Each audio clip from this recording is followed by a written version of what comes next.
समिती हे आपलं मनोगत व्यक्त करतो।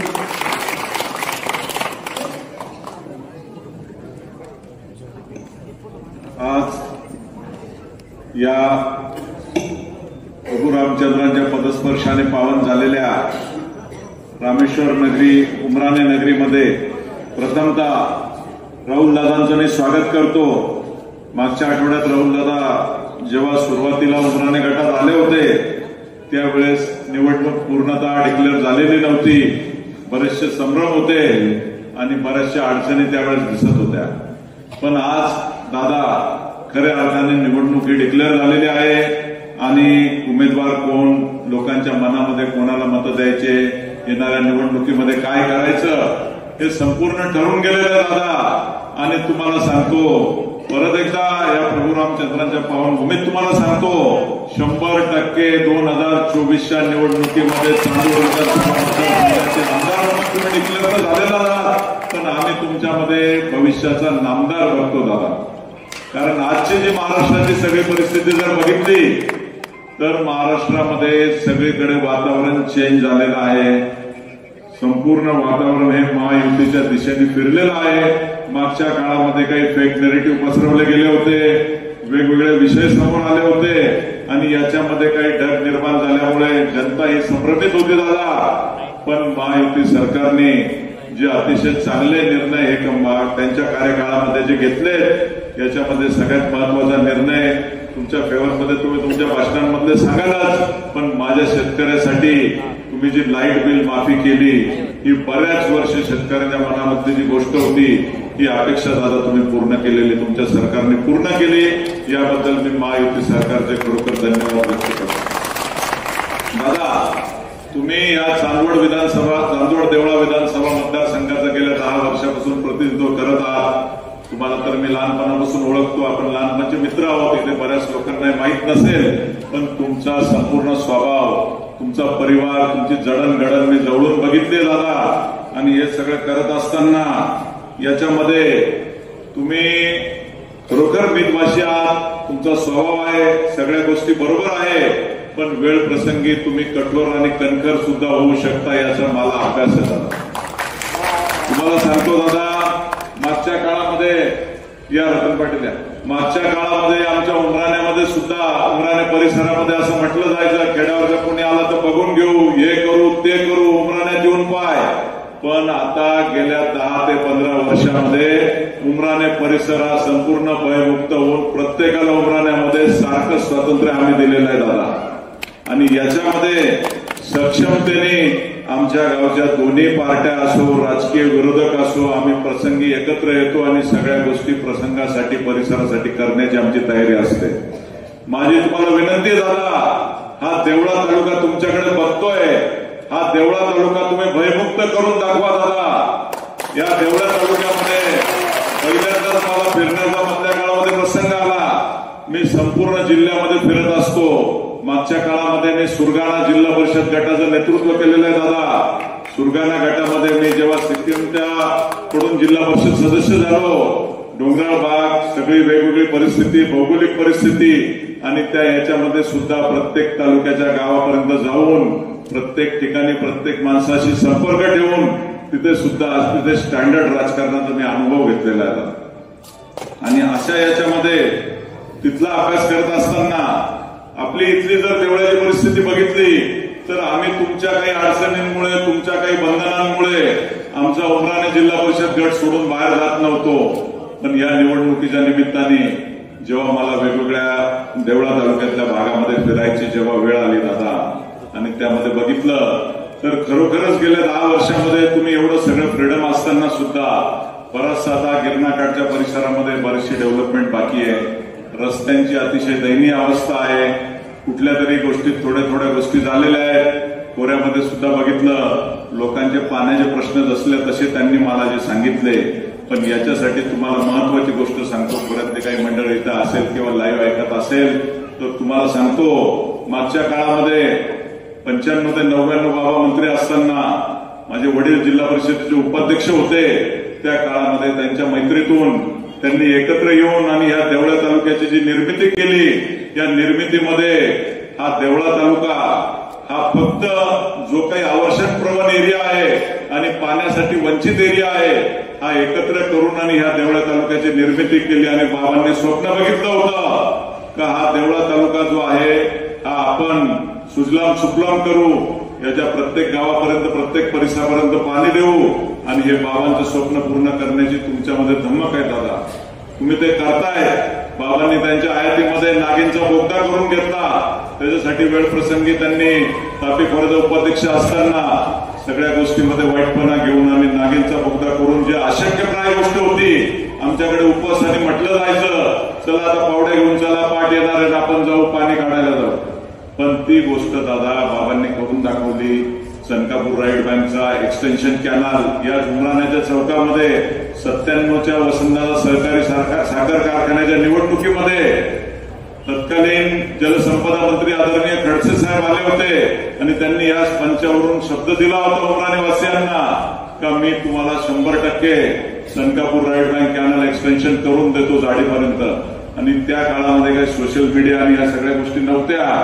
रात्री 10 वाजेला मुंबईहून जळगावकडे जात असताना उमराण्यामध्ये खडसे साहेब आले. गावात लाईट नव्हती त्या दिवशी योगायोगाने आणि त्यांनी इथे घरी आम्हाला तात्यांनावरती ऑर्डर आणून दिली होती का आपण हा खरोखर आपण कॅनलची मंजुरी घेतली. कारण हे सगळं करण्यासाठी पाठपुरावा करणारे लोक कसे लागतात दादा. या सगळे कामं जे तालुक्यामध्ये झाले चांदोड देवळामध्ये झाले हे सर्व कामं आम्ही जरी काही लोक पुढे राहून करत असू काम करणारा कोणी वेगळा पण माणूस दिसत असेल पण हे सर्व कामं तुम्ही दिलेले आहेत म्हणून कामं झालेले आहेत दादा. कारण या कुटुंबाचे प्रमुख तुम्ही आहेत. आपण बघतो आपला कुटुंब प्रमुख बाजारात जातो वेळ प्रसंगी पैसे उसने करतो काय त्याच्या जीवाला माहिती ते करतो आणि किराणा आणून देतो आणि घरातली आई लोक हे किराणा शिजून आणि लोकांना खाऊ घालतात. याचा अर्थ आईने तो खाऊ घातला असं नाहीये. तो तुम्हीच करून आणून दिलेला आहे. त्याच्यासाठी तुम्ही काय कष्ट खाल्लेले आहे तुमच्या जीवाला माहिती आहे. वेगवेगळ्या योजना तुमच्या शासनामधले संबंध वेळ प्रसंगी तुम्ही पोलाइटली जात असताना केलेलं तुमचं काम बऱ्याच वेळेस आम्ही सुद्धा एखाद्या आदताईपणाने एखाद्या अधिकाऱ्याला किंवा एखाद्या ठिकाणी काही जर बोलायला गेलो तर तुम्ही सांगतात मला तू थांब काम करण्याची पद्धत अशी नाही अशा पद्धतीने केली पाहिजे. तुम्हाला मी सगळ्या मंडळीला आवर्जून सांगतो मधल्या काळामध्ये महाराष्ट्रामध्ये ही पहिली केस अशी आहे का गिरणा नदीसारख्या नोटिफाईड रिव्हरवर ज्या गिरणा खोऱ्यामध्ये 3.5 MSFTच्या वर धरण बांधण्याची परवानगी नसताना आदरणीय फडणवीस साहेबांचा दादांनी सपोर्ट घेऊन आणि विशेष बाब म्हणून महाराष्ट्रामधली पहिली केस सावकी विटेवाडीला बंधारे करून दिले. ज्या वेळेस मी त्या बंधाऱ्याच्या कामाच्या निमित्ताने त्या लोकांना भेटलो त्यांच्याकडे जाऊन सगळे प्रयत्न केले आणि त्या लोकांशी चर्चा केली. त्या लोकांनी सांगितलं हा माणूस आमच्यासाठी देव आहे. जसं सचिन भाऊनी सांगितलं पाण्यासाठी खरोखर गोष्ट आहे. लोकांच्या घरामध्ये फोटो लागतील आज ती सावकी विटेवाडीमध्ये परिस्थिती आहे. दादा इकडे संभ्रम पसरवले जातात. देवळा तालुक्यात अशी परिस्थिती आहे तशी परिस्थिती आहे राहुल आयरांच्या कुठे बूथ लागणार नाही. अरे तुम्हाला सांगतो हा डॉक्टर DS आयरचा बछडा आहे याच्यामध्ये डॉक्टर आयरांचा DNA आहे. आणि ही व्यक्ती बाबाच्या नावाने आणि स्वतःच्या कार्यकर्तृत्वाने मोठी झालेली व्यक्ती आहे. तुम्हाला मी आवर्जून सांगू इच्छितो आपल्यासारखा माणूस साधी ग्रामपंचायत निवडणूक जर लढवायची तर स्वतःची भाऊबंदकी ज्या वार्डात आहे त्या वार्डामध्येच निवडणूक लढवतो त्याच्या बाहेर जात नाही. पण राहुल आयरांचे वडील आज हयात नसताना त्यांचे सख्खे भाऊ नसताना बहिणी या मतदारसंघामध्ये दिलेल्या नसताना चांदवड सारख्या तालुक्यामध्ये त्यांनी जे काही संबंध निर्माण केले लोकांशी या संबंधावर मागच्या काळामध्ये जेव्हा दादांनी ज्या वेळेस निवडणूक उमेदवारी करायची नाही तो त्यांचा काय प्रश्न असेल त्याचा मी इथं उहापोह करणार नाही असं डिक्लेअर केलं. स्वयंस्फूर्तीने 3-4 हजार लोक तिथे जमा झाले आणि त्यांनी दादांना आग्रह केला उमेदवारी करा. अशा एवढं प्रेम त्या तालुका जेव्हा देतो तेव्हा त्या तालुक्यामध्ये त्यांनी काय तिथं त्यांचं हे अस्तित्व निर्माण केलेलं असेल ही विचार करण्यासारखी गोष्ट आहे मित्रांनो. आणि तुम्हाला कोणी काही जरी चांदोडवाल्यांना सुद्धा मी काही ऐकणारे असतील तर सांगतो मागच्या काळामध्ये भारतीताईंच्या वेळेस सुद्धा अशाच भूलथापा पसरवल्या गेल्या होत्या का उमराणे गटामध्ये भारतीताईचं माहेर आहे आणि तिथेच मतं नाही भारतीताईची अशी परिस्थिती तशी परिस्थिती आहे. हे सगळे फेक नेरेटिव्हचे दिवस गेले. उमराणे गटामध्ये अतिशय चांगल्या प्रकारे दादांना मतं मिळणार आहेत आणि हीच परिस्थिती देवळा तालुक्याच्या इतर भागामध्ये सुद्धा होणार आहे. अदृश्य शक्ती आहे मित्रांनो आणि ती अदृश्य शक्ती दादांना निवडून आणणार आहे. कारण असा आमदार मी जवळून बघितलंय. महाराष्ट्रामध्ये प्रत्येक कान्याकोपऱ्यात मी फिरणार आहे, प्रत्येकाला ओळखणार आहे. अशा पद्धतीने आमदारकी वापरणारा, आमदारकीचं काम करणारा आणि जनतेचं काम करणारा नेता क्वचितच आपल्याला दिसतो. मित्रांनो, मी तुम्हाला सांगतो, पश्चिम महाराष्ट्रामध्ये आपण जेव्हा बघतो, जवळच्या मालेगावमध्ये बघतो, 15-20 वर्ष जेव्हा लोक आमदार असतात तेव्हा त्या तालुक्याचा सर्वांगीण विकास करण्याची त्यांच्यामध्ये कॅपॅसिटी असते, पूर्ण त्यांना हातोटी आलेली असते आणि त्या पद्धतीने ते कामकाज करून आणि मतदारसंघाचा विकास करतात. तुम्ही आपण एवढे सक्षम आहोत, एका आमदाराकडे आपल्याला जायची गरज नाही. आपल्या बापदादाचा वेळ वेगळा होता, आजची वेळ वेगळी आहे. कोणाला आमदाराशी घेणं नाही, पण कोणीतरी वेगळ्या याच्यामध्ये चुकीचा माणूस निवडून देण्यापेक्षा योग्य आमदार जर आपण निवडून दिला तर तो आपल्या भविष्याच्या पिढ्यांसाठी कामात येणार आहे. राहुल आयरांना मी जवळून बघितलंय. राहुल आयर हा असा व्यक्ती आहे जो शिक्षणाने कमी नाही, नैतिकतेने कमी नाही, पैशाने कमी नाही, कुठल्याच गोष्टीला कमी नाही, पण या कुठल्याही गोष्टीचा त्या माणसाला गर्व नाही मित्रांनो. आणि असा जेव्हा नेता आपल्या परिसराचा असेल तेव्हा आपल्या परिसराला याच्यापेक्षा चांगले दिवस आल्याशिवाय राहणार नाही. दादांनी हे सगळं करत असताना बऱ्याचशा गोष्टी दादांकडून आम्ही पाठपुरावा करून आणि उमराणे गटासाठी, या परिसरासाठी करून घेतलेल्या आहेत. त्या सगळ्या गोष्टीचं जर सांगायची म्हटली तर बराच मोठा लेखाजोखा आहे, पण त्यातल्या काही ठराविक गोष्टी सांगतो. आमच्या उमराणे परिसरामध्ये स्वप्नील पाटील आणि पिंटू दादा आहे ना, गावागावाला जोडणारे अतिशय चांगले रस्ते आम्ही बनवून घेतलेले आहेत. आंधी शिवाराचे सुद्धा किरकोळ रस्ते सोडले तर अतिशय चांगले रस्ते आमच्याकडे आहेत स्वप्नील दादा. आणि हे सगळं करत असताना दादांकडून पाठपुरावा करून आम्ही जेव्हा या सगळ्या योजना करून घेतल्या, दादांना सांगितलं, दादांनी त्यांचं प्रेस्टिज वापरलं आणि ग्रामीण मार्ग आमच्या देवळा तालुक्यामध्ये 250 ग्रामीण मार्गाची नवीन निर्मिती त्यांनी केली.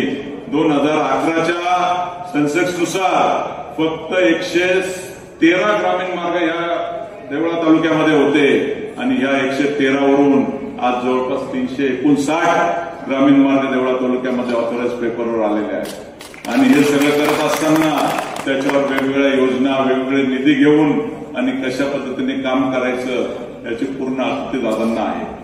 हे सगळं करत असताना दादा हा समाजातल्या लहानात लहान घटकाचा विचार करतात. दादांनी आजपर्यंत कधी फोडाफोडीचं राजकारण केलं नाही.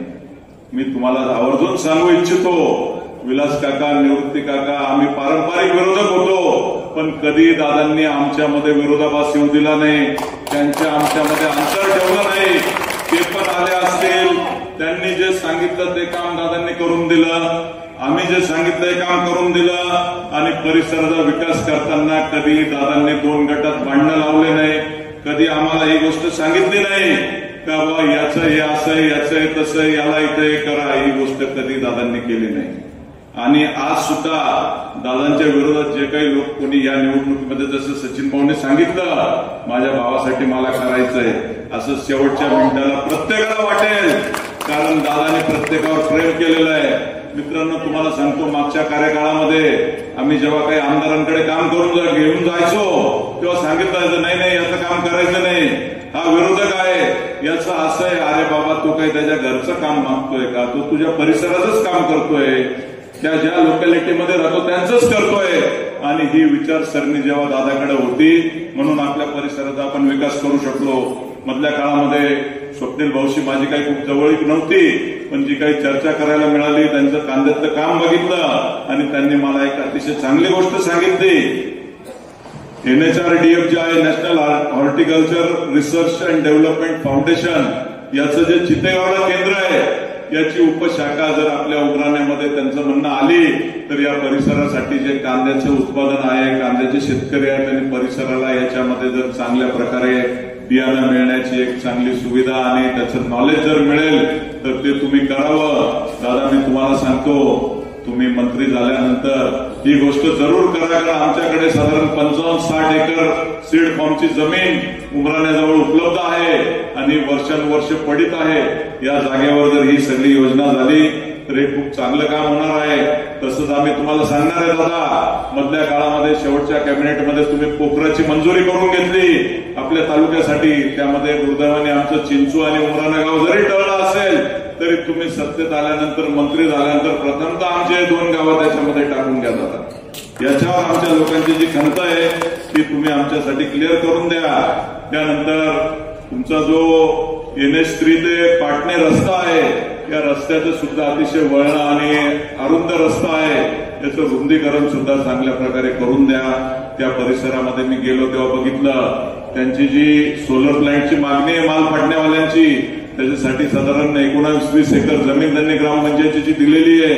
जसं आपल्या दैवडच्या सोलर प्लॅन्टमध्ये ज्या गोष्टी झाल्या तशा प्रकारे त्या लोकांना सुद्धा पाणी असून अडचणी येतात, त्या पण गोष्टी तुम्ही करून द्याव्या वेळोवेळी. या सगळ्या परिसराच्या अडचणी आता मधल्या काळामध्ये तुमच्यापर्यंत काही फिल्टरहून येत नसतील, आता डायरेक्टली येणार आहेत. त्या सर्व गोष्टी त्यांच्यासाठी तुम्ही करणार आणि करून द्या अशी आम्हाला तुमच्याकडून अपेक्षा आहे. दुसरा माझा मूळ महत्वाचा प्रश्न जो सचिन भाऊने थोडक्यात घेतला, पाण्याच्या प्रश्नावर मी खूप बोलू शकतो, पण हे पाण्याच्या प्रश्नावर मला बोलायची आवश्यकता नाही. दादा आपल्याला सर्व सांगतील नारपार प्रकल्प काय, त्याचा आपल्याला काय फायदा होणार आहे, त्या योजनांचं काय आहे, हे सगळं दादा आपल्याला त्यांच्या याच्याने सांगतील. माझे बंधू स्वर्गीय रामाबापू हे मला नेहमी सांगायचे, दादा काही हो आपल्याला जर काही अडचणी झाल्या, वेळ प्रसंगी आपली थोडी छाटणी झाली तरी चालेल, पण डाळिंबासारखा आपलं गुढ मजबूत होतोय, काळजी करू नको दादा. मला वेळोवेळी रामाबापूच्या शब्दाची आठवण येते. बापूंनी मला सांगितलं होतं DS आयरन सारखा एक वटवृक्ष आपल्या परिसरामध्ये आहे आणि या वटवृक्षावर जर आपण घाव घातला तर नवीन एवढा वटवृक्ष तयार व्हायला 50 वर्ष लागतील आणि 50 वर्ष आपण जगणार नाही. म्हणून सांगतो तुम्हाला मित्रांनो, हा सुद्धा 10 वर्षानंतर होणारा पुढचा वटवृक्ष आहे. याच्या मुळावर घाव घालू नका. या वटवृक्षाची छाया घेण्याची आपल्याला आपल्या पुढच्या पिढ्यांना दिवस येण्याची वेळ आलेली आहे. म्हणून सर्वांना मी या रामेश्वर नगरीमध्ये विनंती करतो, जो परिसर दादांना इतर लोक तर मतं देणारच आहेत, पण याच्यामध्ये सगळ्यात जास्त उमराणे जिल्हा परिषद गटामध्ये जर दादांना आपण लीड देऊ शकलो तर अभिमानाने मला दादांकडून काम मागता येईल. आणि अशा प्रकारे आपण सगळ्यांनी आज या रामेश्वर चरणी दादांसाठी एक मनोमन शपथ घ्यावी आणि दादांना चांगल्या प्रकारे मतदानाने निवडून येण्याचं आपण हे करावं. कारण कोणाचे काय मनसुबे, कोणाचे काय मनसुबे, कोण कोणत्या विषयावर कोण कोणत्या विषयावर निवडणूक लढण्याचा प्रयत्न करत असेल जाऊ द्या. कोणाचे काही मनसुबे असले तरी आपण सर्व जनता ही काही कुठल्या विषयासाठी लाचार जनता नाहीये. म्हणून माझी तुम्हाला परत एकदा कळकळीची विनंती आहे, दादांना चांगल्या प्रकारे मतं देऊन अनेक चांगला प्रतिनिधी होणारा मंत्री आपल्या या चांदोड देवळा विधानसभेमध्ये निवडून द्यावा एवढी विनंती करतो आणि